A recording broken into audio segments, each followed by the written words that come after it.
that number. Now, if the limit doesn't exist,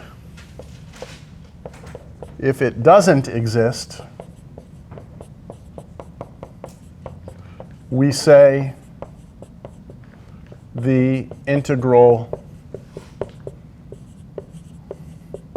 diverges.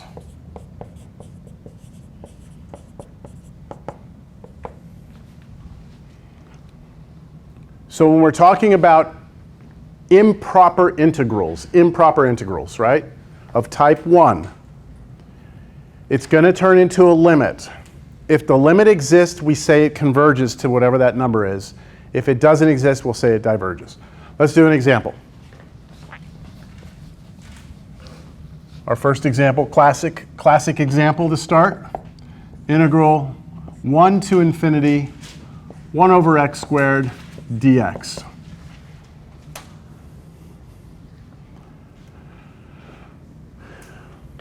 If you graph this function, if you get on Desmos and graph it, I'll just show you what it looks like real quick.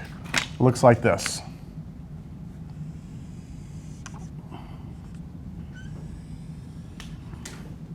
That's what 1 over x squared looks like. We are interested in the area from 1 to infinity. So from 1 to infinity. Forever, right? We want that area. We also have to check if it's problematic too, right? Like if that bottom goes to the 0. Well, that's type 2. Okay, so type 2 would be if I was asking you to do this and I told you to go from 0 to somewhere, because then it's not defined, but we're not there yet. So right now, we're just looking, okay, look, if I'm between 1 and infinity, this thing is defined, right? I just have to stay away from 0, which is why I started at 1. All right, so we need to do this. How do we do this? Well, it's an improper integral type 1. So I'm going to turn it into a limit. I'm going to let t go to infinity, and I'm going to replace the upper limit of integration that was infinity. I'm going to replace it with t, and then 1 over x squared dx. So that's just using like what the definition of the improper integral is. Turn that into a limit. That's that right there. Now, the next step for me equals limit. Keep this limit here. Don't forget to write the limit. The limit's going to be here until we actually let t go to infinity.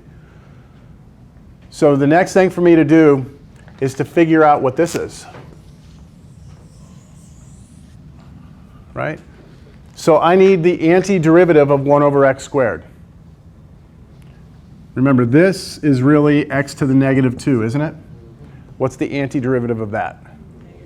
Negative 1 over x, or negative 1 x to the negative 1? However you want to do it. I'm going to do it negative 1 over x. I'm not showing that work. That's power rule. Yeah? So watch how I do this. I'm going to put a bracket here so we don't get lost here.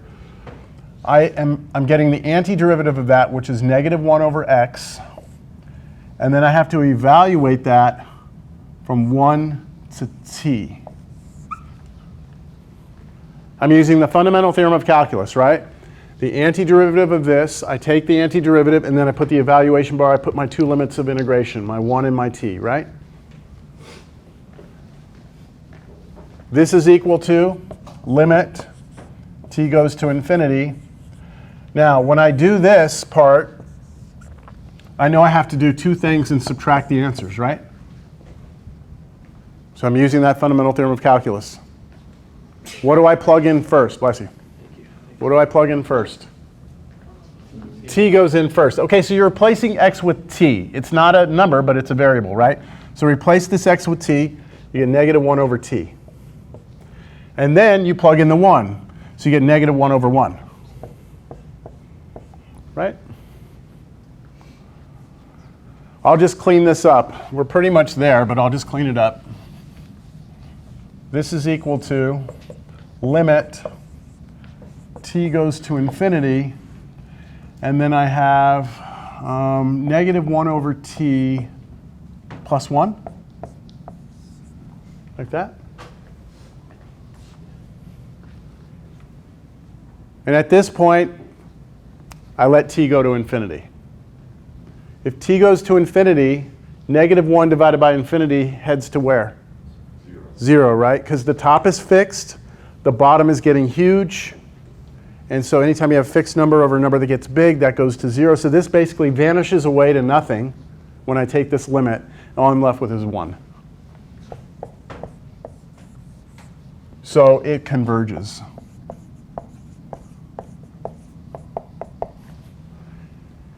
Yes. Sorry. That's all right. Go ahead. On the test, do we have to state that it converges?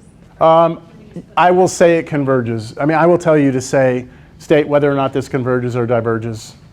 If it converges, tell me what it converges to. Yeah, so I would put it converges. Get used to putting it converges. So look, what we're saying is that this area is converging to 1. Converging to 1. What this really means is this. If you could go forever, if you could, that's what the number 1 is. That's what 1 is that area under that curve from 1 to infinity. If you were to ever stop, okay, let's say you go out here and you stop at 999,999,540, right? Let's say you stop there, right? And you calculate that area. It would be a finite number, wouldn't it? I guarantee you, it would be less than 1, but it'd be really close to 1, okay? Really close to 1. And if you go out further, you're going to be even closer to 1. But you'll never get past 1. Make sense? All right. Let's do another one. How about this one?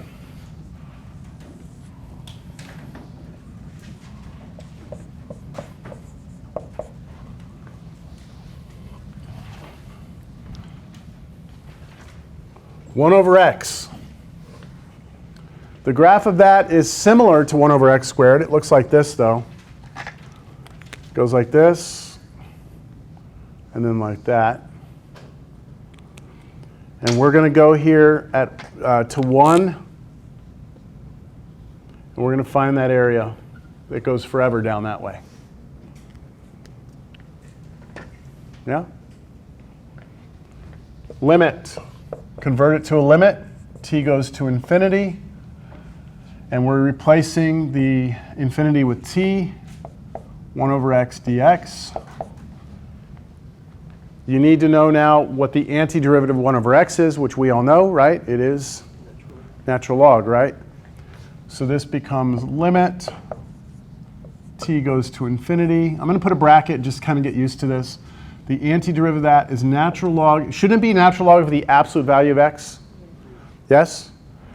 However, what I'm plugging in here, like when we're looking at our interval, we're going from 1 to infinity, right? Are we ever going to be plugging a negative into this? No. No. So I don't need the absolute value.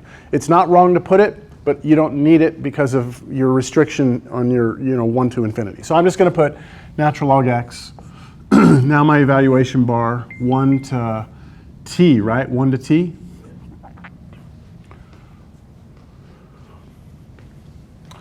And then I'm going to do limit. T goes to infinity. All right, I'm going to plug in my two things here and subtract. So when I plug in t, I get natural log t. And when I plug in 1, I get natural log 1. Hey, what's natural log 1?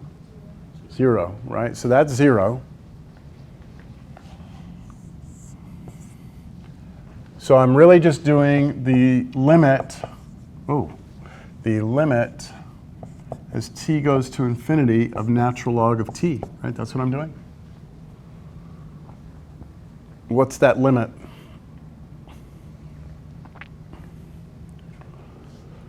So what you need to do to figure out this limit is imagine that you're looking at the natural log function. The natural log function looks like this. You need to know that, right? You need to remember that's what natural log looks like. And now you're asking what happens as t goes to infinity, which means what happens to this function as you go out to the right. What does it do? Gets bigger. Now it's slow growth, but it does grow, right? So as t goes to infinity, the natural log function also goes to infinity. And this is not a finite number, is it? It's not finite. Therefore, our conclusion here is that this integral diverges.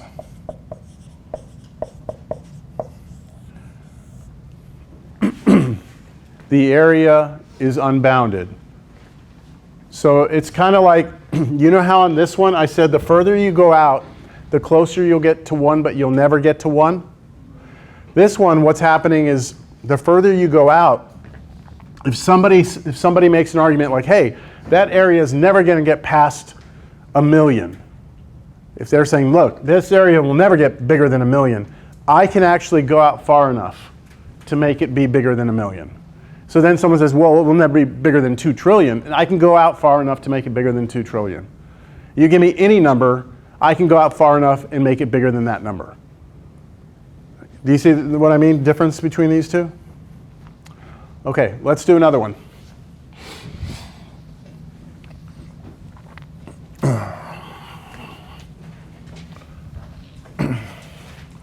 This one's pretty awesome.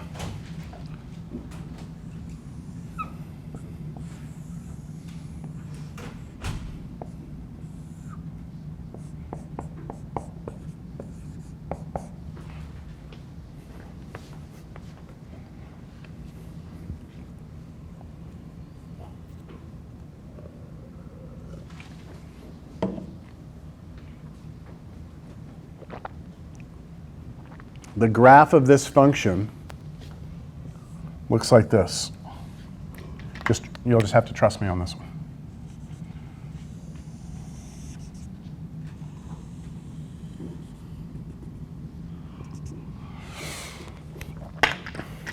That's what the graph of that looks like. And if you were to think about what we're trying to find here, we're trying to find the area in both directions, right? Forever? Right? That's what we're trying to do. So how do we handle this, right? We know how to handle it if it goes from a number, right, to infinity. We know that we have to turn it into a limit, right? But here we're going to infinity in both directions. So first thing I'm going to do is see if this makes sense to you. First thing I'm going to do is this. I'm going to make this go from negative infinity to 0. And then add to that going from 0 to infinity.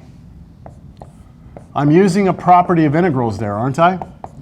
That instead of looking at the area under the whole thing, I can look at the area all the way up to 0 and then from 0 on. So I've broken it into 2. Y'all good?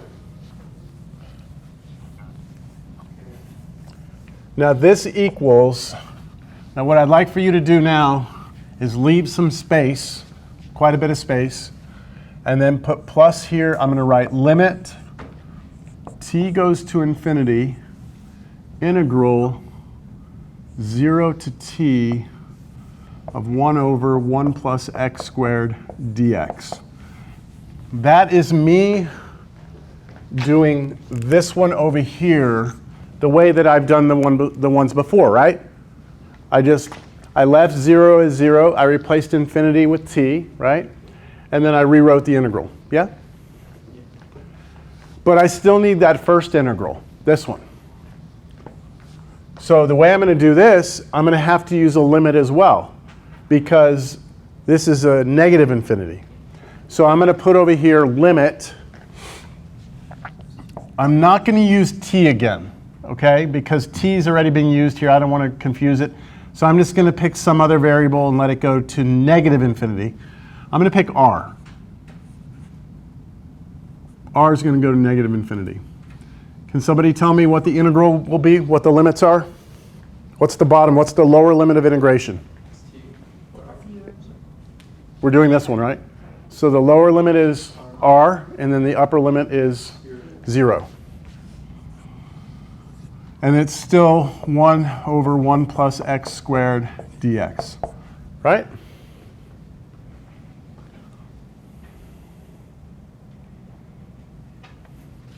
This will be equal to limit r goes to negative infinity, bracket, plus limit as t goes to positive infinity, bracket. All right, I need the antiderivative, don't I? What is the antiderivative of 1 over 1 plus x squared? Arctangent. Arctangent. So we don't need to do trig sub or anything like that. We should all know this is formula 17. Right? This should be something. Remember I put 2 stars on it like a month and a half ago? Remember this? Right? So this is just arctangent of x, right? Evaluated r to 0. And then over here, arctangent of x evaluated 0 to t. Does anyone have any questions on what I'm doing here? This all seem pretty natural so far? I mean, not natural, but I mean, following the notation? All right. This equals limit r goes to negative infinity of, now this is going to require I do 2 things, right, and subtract. And then plus, then I'm going to do limit as t goes to infinity. And then I'm going to do 2 things here and subtract. Right? So I'm kind of setting everything up for myself.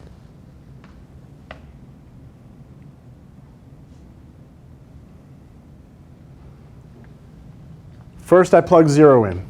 Arctangent of 0. Then I plug in r. Arctangent of r. Over here I plug in t. Arctangent of t. And then I plug in 0. Arctangent of 0.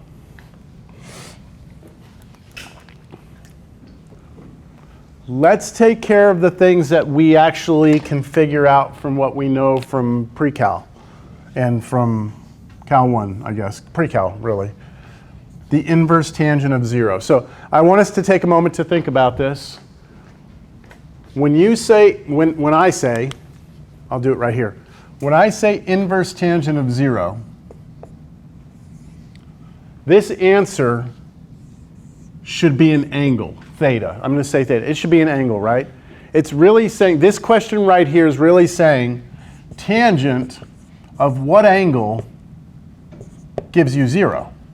So you go to either the graph of tangent or you go to the unit circle. I'm going to go to the graph of tangent. We all know the graph of tangent, right? Well, my pre-cal students have a test on this tomorrow.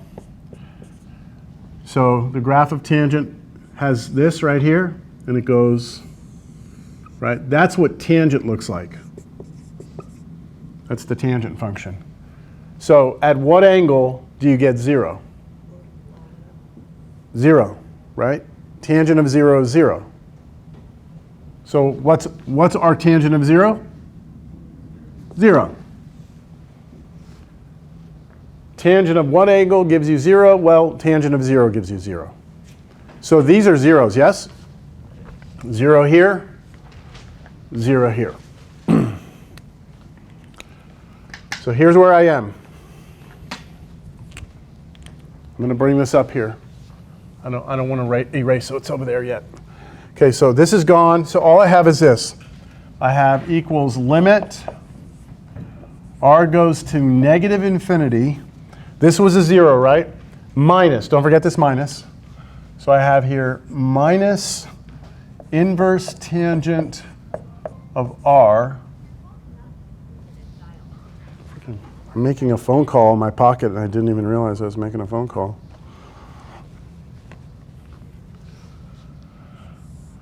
And then over here we have plus and then limit t goes to infinity of arctangent t. All right. Here's where things get cool. I'm going to take this limit. I'm going to let r go to negative infinity. So I'm going to put negative infinity right here. What the heck does that mean? I'm saying inverse tangent of negative infinity? What? What?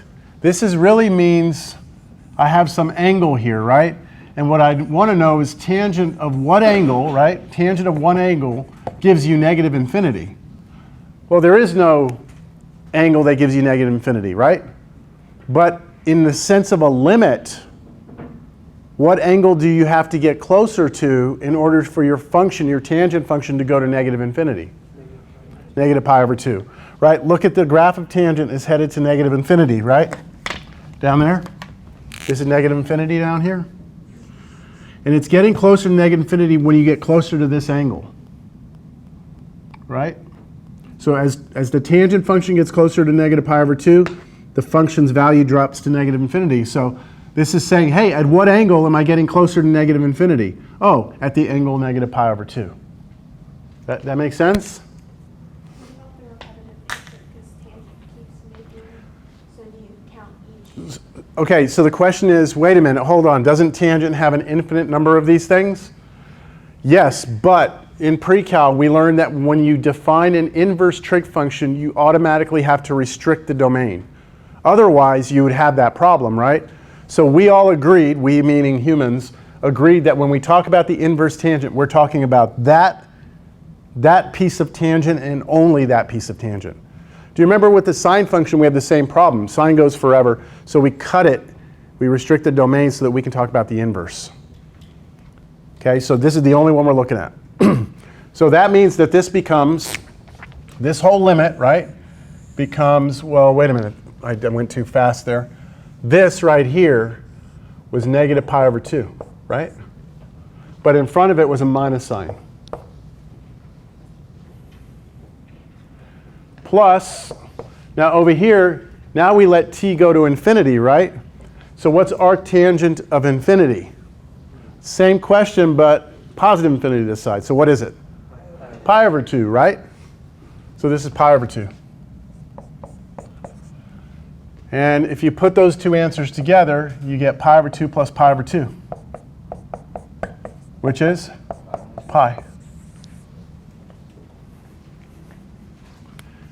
The area underneath this curve in both directions forever is pi. Weird? Is that weird?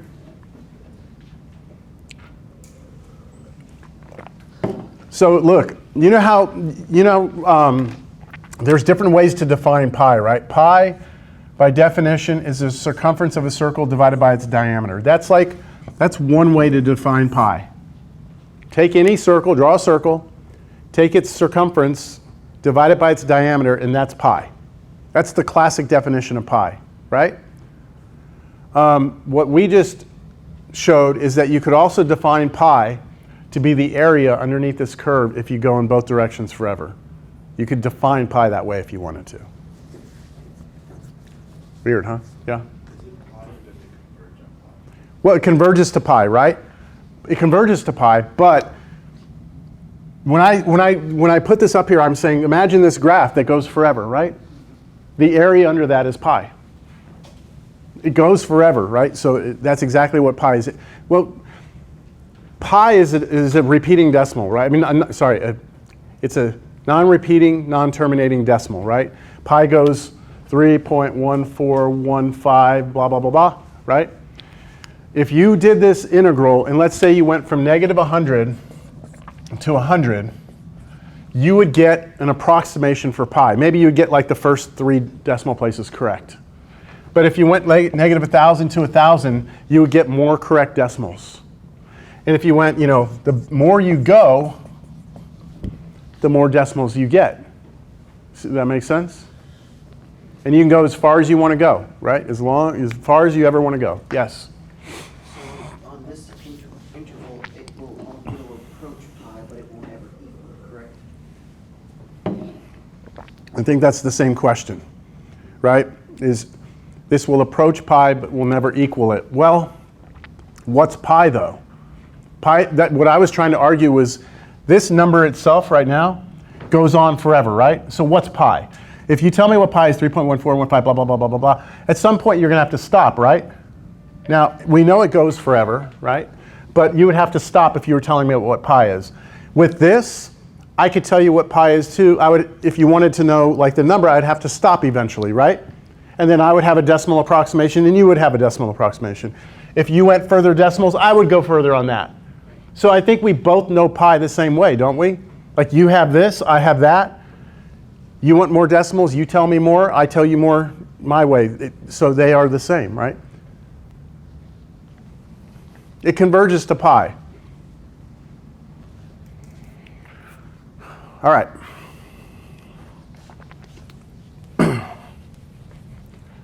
There are going to be problems here. We're going to need L'Hopital's rule. Time for one more, maybe. Let's take a look at one of those reviews.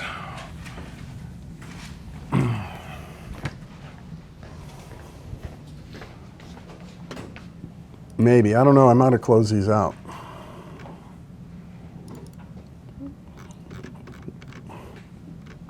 Oh, shit. Really?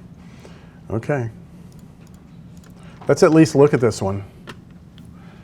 That was a problem that I've given on a test before. We're not going to have time for this, but let's at least see what it's like. Do you see it's an improper integral? Yes? That's an improper integral. But do you see you have to find the antiderivative of that? Yeah? Yuck. Partial fraction decomposition is what's required first. And once you get the partial fraction decomposition, then you can set up each one, right? So what I'm going to do here, let me see, maybe I have, oh, I have the answers. Come on, dude, really? Which one was that? Yeah. Let's just look at the answers here. Let me turn this projector back on. How about that? We can all look at it, because we're almost out of time.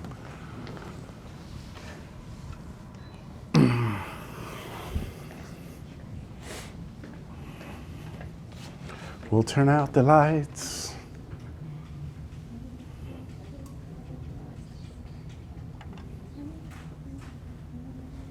Come on, man. Why isn't this thing not coming down? There it goes.